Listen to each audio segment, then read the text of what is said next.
guys, my name is Beth, and I have the opportunity of being on staff here at Whitewater. I serve in the Stewardship Finance Department, and I'm joined today by... Hi guys, my name is Jody. I direct the Life Center here at Whitewater as well, and like Beth, have the privilege of being on staff. So looking forward to engaging with Beth around a sensitive topic and just kind of sharing a little bit of our experiences today. Yeah, so if you guys caught the sermon this past weekend, yes, we're going there.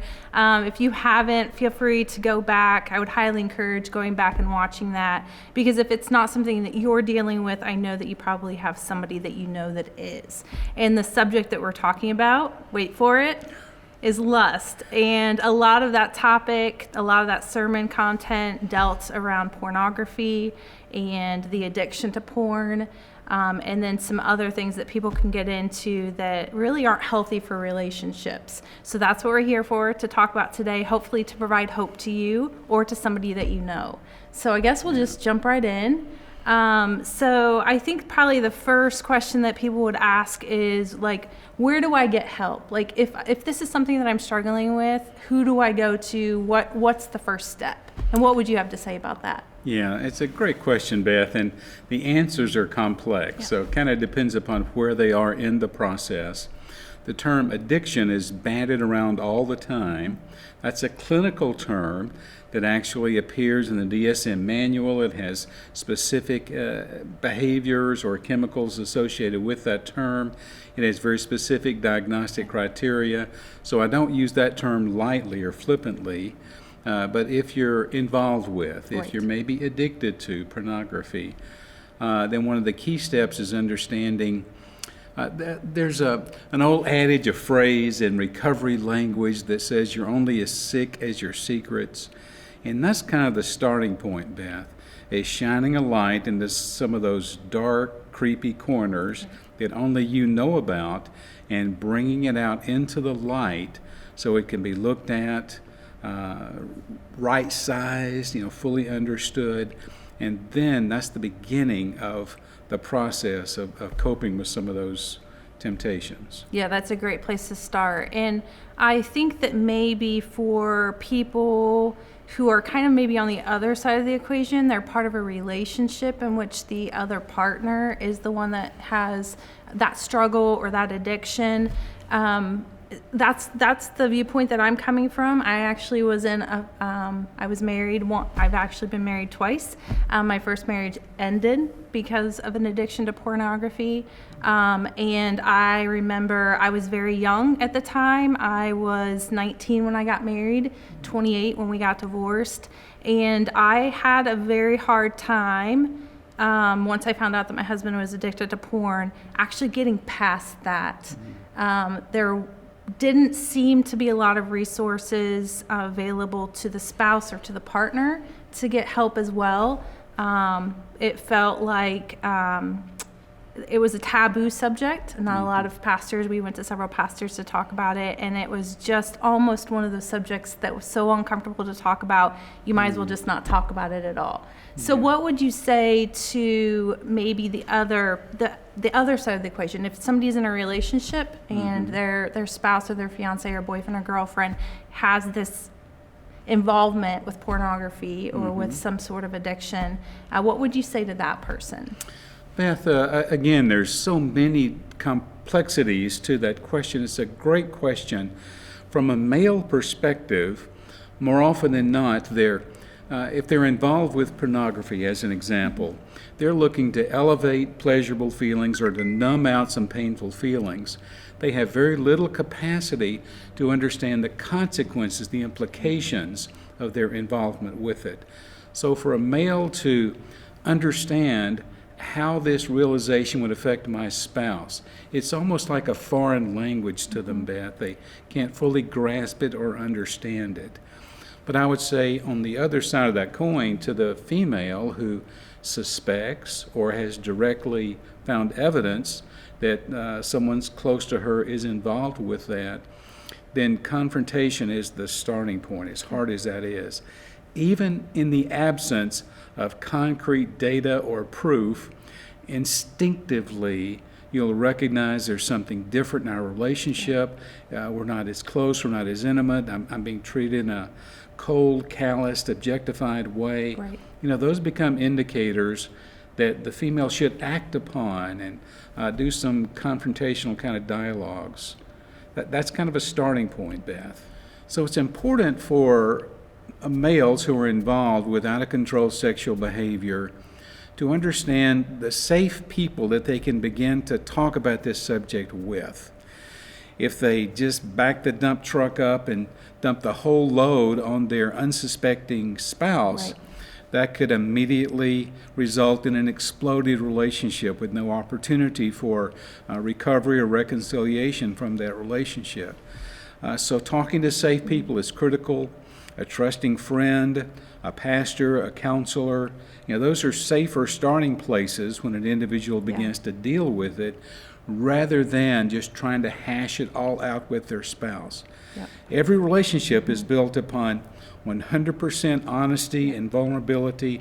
You want to go there. I'm not suggesting that Right. you keep things from your spouse long term. I am suggesting carefully begin to expose everything. Yeah. Again, there's a common phrase that says something like, you don't have to tell everybody everything, but what you do say, what you do tell them has to be truthful.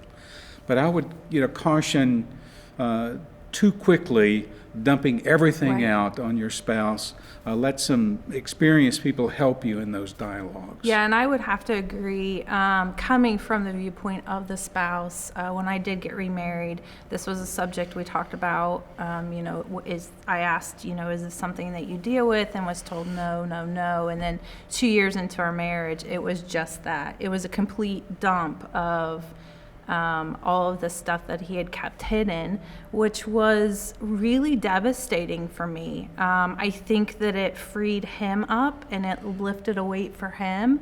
But the price of that was this bondage or this trap that I felt like I was in. I felt like I wasn't enough. I didn't understand it. I didn't understand how somebody who said that they loved me could do something.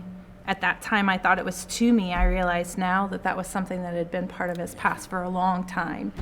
So I wholeheartedly agree with that, Beth, that's a message that so many who become victims like you were need to hear that message clearly. This was not about you, Right. Beth. This is not about you, friend, if you're a female in a relationship with someone who's actively involved in pornographic material. It's not about you. It's not if you look this way or lost this amount of pounds or dressed this way or converse with them in a certain way that it would change things. It's not about you.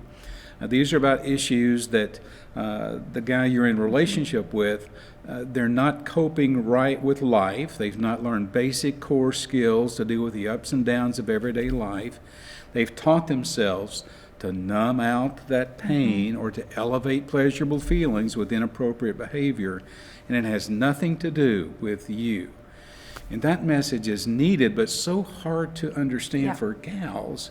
They just think, oh, if I was different, or if I did this or did that, then he wouldn't have that problem. Right. That just is not a truism, Beth. Right. Yeah, I agree. And I think that if you are in a relationship, whether it's you're the male or the female, and your partner comes to you, your spouse comes to you and says, hey, this is something that I've been struggling with. I really, need to tell you that this is, something that I'm dealing with, that maybe you just don't say anything to begin with and just kind of like soak it in, because I do remember my initial reaction. I think I probably was pretty hysterical, and that's not necessarily healthy. I know that that's probably our human response when we don't understand what we're going through.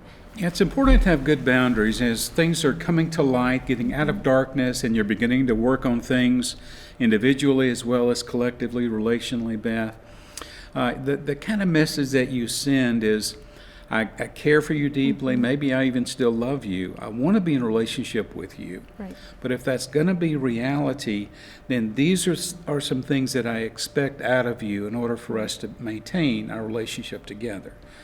And you can provide those in terms of boundaries. I expect you to go to a counselor, to go to a group meeting, to do X or Y or Z. And If you want to be in a relationship with me, that's what I'm looking for. If you don't, then you're communicating to me that you don't care enough about me to find a path out of this behavior. Right.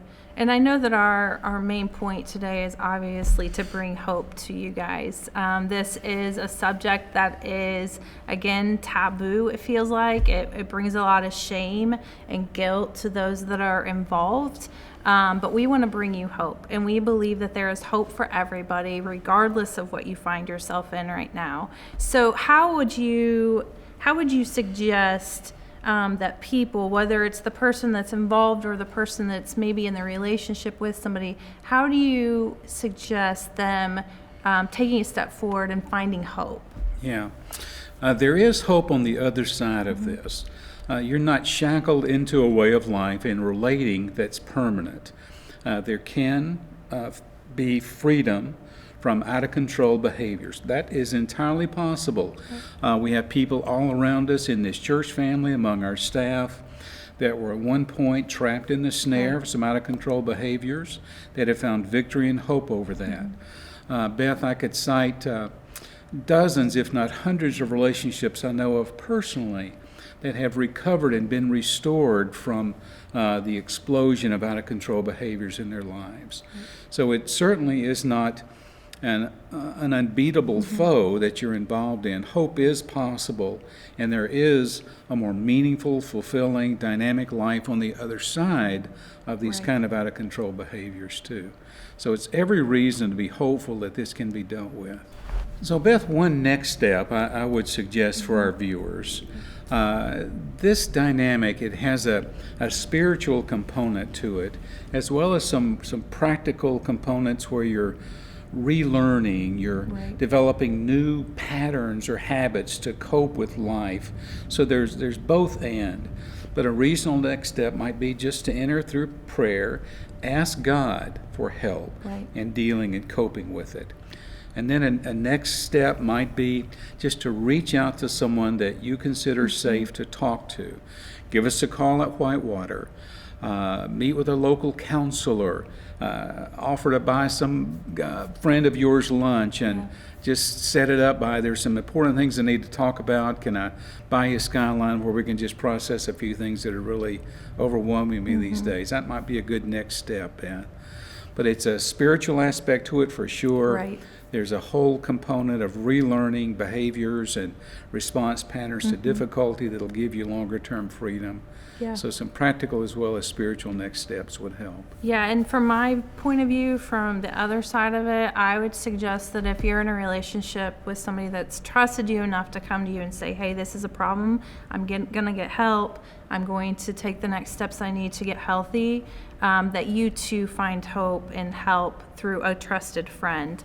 I say trusted friend because you want to be able to have open dialogue, open conversations with this person about how you're feeling. If you're feeling hurt, you want to be talking to people that have your back. If you're married, you want to be supported by other people that are supporting your marriage and rooting you on. So just try to find a trusted friend, open up to them, and have a conversation. I remember when I was going through these situations, it was over the course of almost 20 years, and I really didn't talk to anybody about it, and I ended up feeling alienated as a spouse. So my biggest suggestion is really just to reach out. You're not alone. If you don't have a friend that you can open up to about this, or you feel ashamed as a spouse, like how could my husband do this, or how could my boyfriend or fiance do this, or even girlfriend or boyfriend, reach out to the church. We love to connect with you too. Yeah, I agree totally, Beth.